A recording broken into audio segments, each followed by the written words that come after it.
We're pleased to be joined today by Kansas State commitment Tyson Struber. My name's Adam Suderman, a recruiting writer for GoPowercat.com, here to talk a little bit about Tyson's decision to join Kansas State for the 2022 recruiting class. Tyson, how are you doing today? I'm doing pretty good. How are you? Doing just fine, man. Well, we'll start just from the top. Kansas State was offer number one for you. Can you tell me a little bit just about how that relationship began and how it's built over time?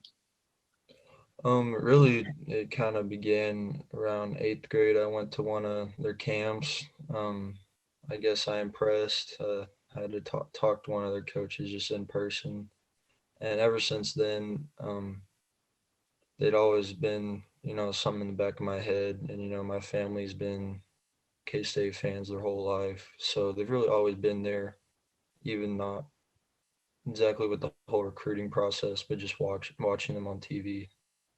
Yeah. So who would have been some of the first coaches you met back in eighth grade? Because obviously that would have been a different staff. Um, Coach Klein, uh, I think I met him and Taylor Brett and the receivers coach Jason Ray, I think, or might have been a different one. I think it was Andre Coleman at the time. Yeah, I think it was him. Okay, Um, cool. yeah. Awesome. Now, so I believe the offer came in over the summer. Uh, Take me back to that point. Once the offer came, was that kind of in the back of your mind once that offer was there? Did that mean a little something extra? I know you obviously took some time before making your decision. Tell me about that Kansas State offer and what it meant to you and your family. It came out of nowhere. Definitely hit pretty close to home when my coach gave me the news. Immediately I was excited as I've ever been. I was pumped up. But then I realized to just take it slow, don't rush into anything. But it was always in the back of my mind how surreal the feeling was.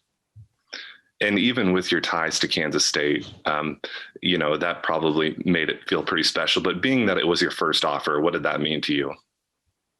Oh, it meant so much more. Just that they put their faith in, a small town kid like me, coming from 8 man too, makes it even more proud of myself, but also just thankful for them that they, took a shot at me. For sure, man. And when did it really begin to settle in that K-State was going to be your decision and just kind of setting that timeline and announcing that decision? About a week ago, kind of around the signing day, um, was when I was just sitting at home and I was just thinking, is there anywhere else? If I was to be offered by anywhere else, would I, even think about going there? And that's when I kind of realized that K State was the place for me. Even though I've taken it slow, I kind of always knew that they were going to be the place for me. Well, it sounds like it's kind of was the when you know kind of feeling, and it just felt like home even from that point on. So, how about the point in your career, Tyson, where you felt like playing at the next level is what you wanted to do? It sounds like you've been playing football for a lot of your life.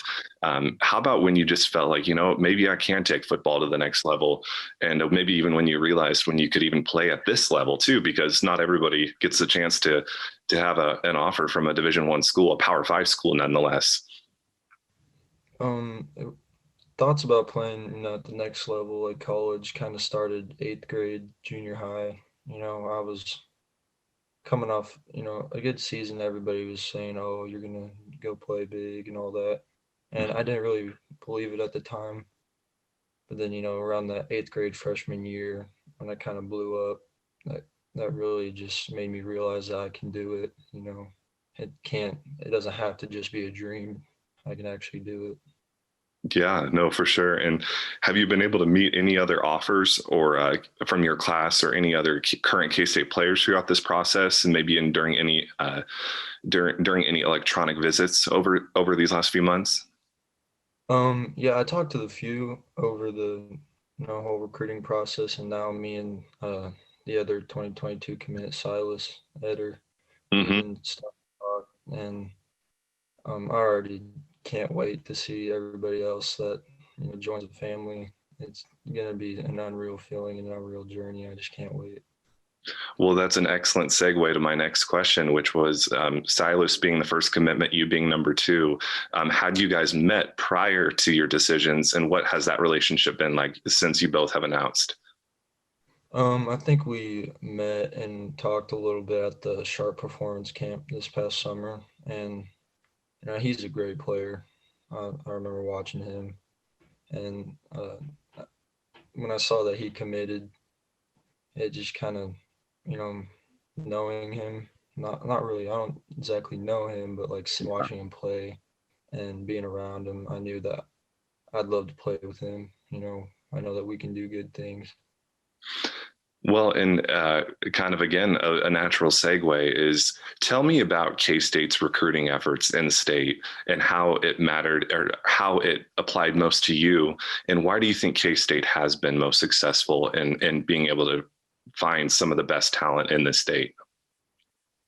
Any college can say that, oh, we're going after in-state kids, but I went to a game, and when you hear their starting lineups, they got kids from Topeka playing, from Wichita, all these other players in the starting lineups, and just looking at all the rosters, they got so many in-state kids too, and it's just how they get everybody on board, and everybody's talking to you, checking in on you, making sure that you're doing good, and Yeah, yeah, it's just a great feeling.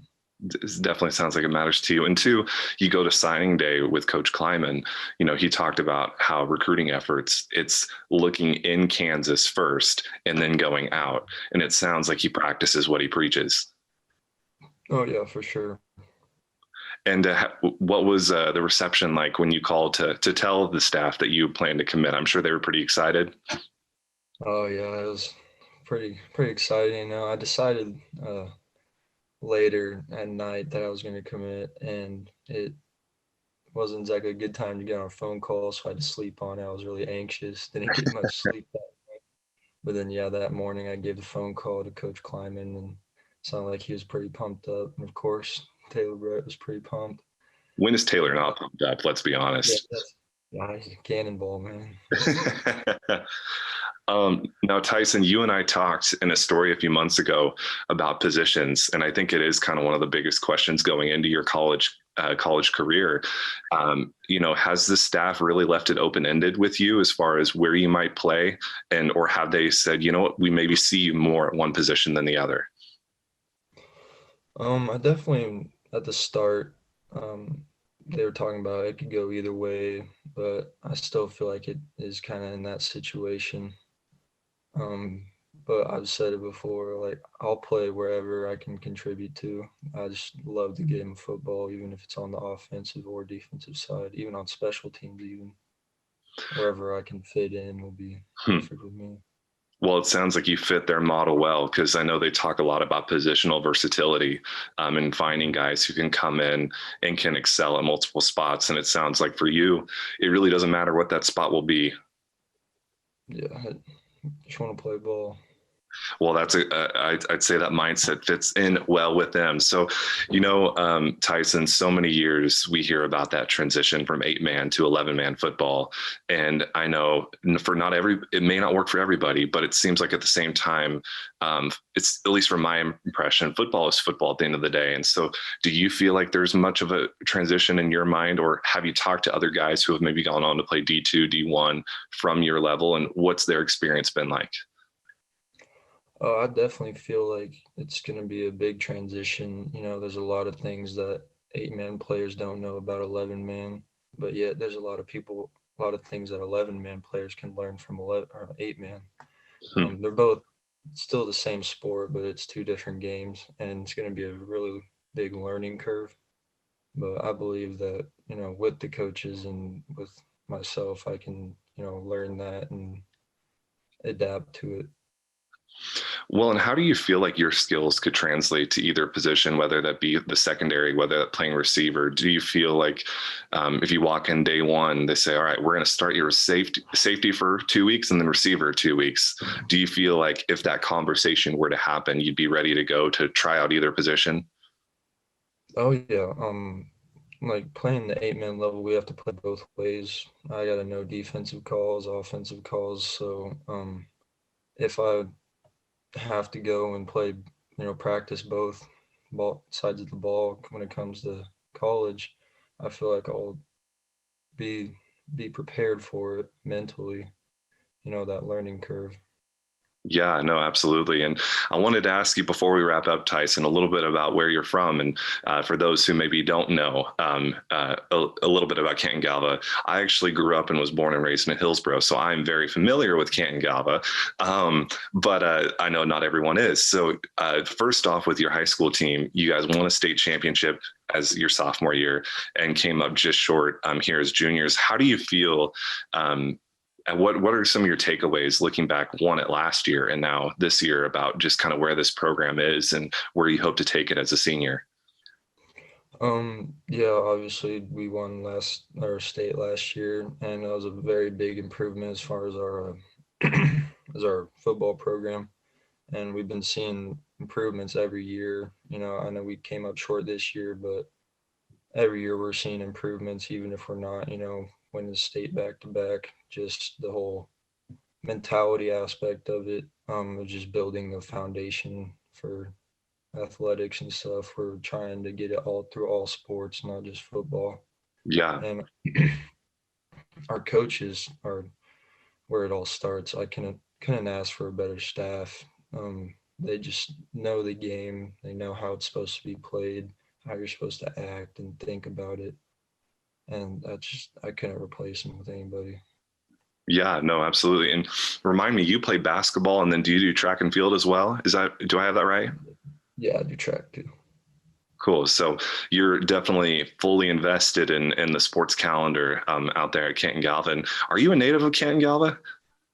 Yeah, I've lived here most of my life, as long as I could really remember. Gotcha. Cool. And lastly, last but not least, what's it like being able to put your school on the map a little bit? I know that this is for you as much as this is an individual thing and making this commitment, but just tell me about I know you take a lot of pride in wearing Canton Galva across your chest and being someone who can represent this community in a big way. So what has this process been like? And knowing that you're going to get to go to Manhattan, knowing you're Tyson Struber from Canton Galva High School, what does that mean to you? Oh, it's a great feeling. We got a lot of good stuff going around here. This community too, one of the best around. And being in a small school, you definitely got to take pride in what all you have. Yeah. There's not very many kids. You know everybody. Everybody knows you. So being able to go to Manhattan, play big time college football is gonna be great.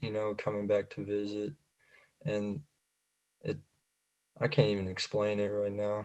I know it's gonna get better as time goes, but it's definitely a surreal feeling. Well, you have several months to enjoy it. I know it's going to make preparation for your senior year that much more fun, knowing you can just kind of push the recruitment process aside, knowing where you're headed, and I'm sure you're also excited and hoping that the stadium can open up and get fans and people at games because, in terms of recruiting, it's going to be huge for your class to be able to get kids to games. And are you hoping you can maybe be a part of some of those recruiting pitches for other kids who might be joining you in that 2022 class? Oh, definitely. I want as many people to know about what they got going on there. It's definitely want to spread the word.